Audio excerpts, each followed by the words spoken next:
Right, Deputy President Cyril Ramaphosa wants South Africans to become a reading nation. He says literature is a powerful tool for social dialogue, cohesion and nation building. So what can we do to make this vision a reality? I'm joined by Tebogo Ditshego, CEO of Ditshego Media, who was actually at that speech that the Deputy President gave. Thanks so much for coming in to talk to us this morning, Tebogo. I mean, this is a bit of a disturbing figure. Only 14% of South Africans being readers. Yeah, that's a very, very disturbing figure, and it comes from the South African Books Development Council, which did a study 3 years ago about the reading culture in South Africa, and they found that only 14% of South Africans read books regularly. Now, we see a correlation between that and the 5% of parents who read to their kids. I mean, if 95% of parents are not reading to their kids, where are the kids going to get the culture of reading? So I think that's a major concern, and also for the book industry. Only 1% of South Africans buy books from bookstores. Now that is a huge concern because there was research that came out in the UK Telegraph in 2013 which revealed that reading books for leisure is the single most important indicator of a teenager's future success.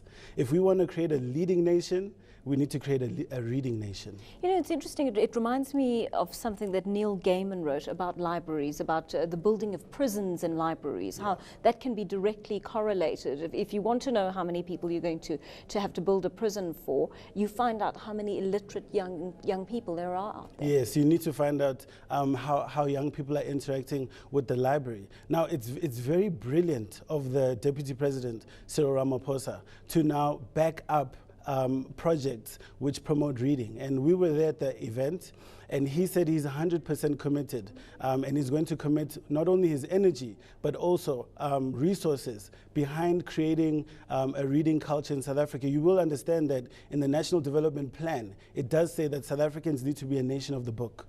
We need to love reading. And that is because in order for us to become a nation that tackles poverty, that creates social cohesion, that innovates and becomes a leader in the world, we all need to enjoy and have the love of reading.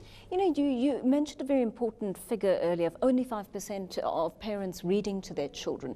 But what do we do in a country where we have this very practical problem? Like a large part of our parental population, shall we say, is illiterate. Yes, that's true, and government has a lot of initiatives which seek to develop adult education and learning.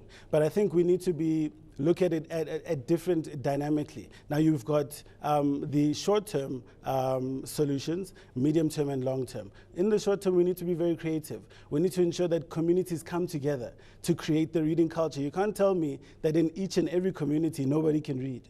So it's very essential for us to be very creative and perhaps be together and united in spreading a culture of reading.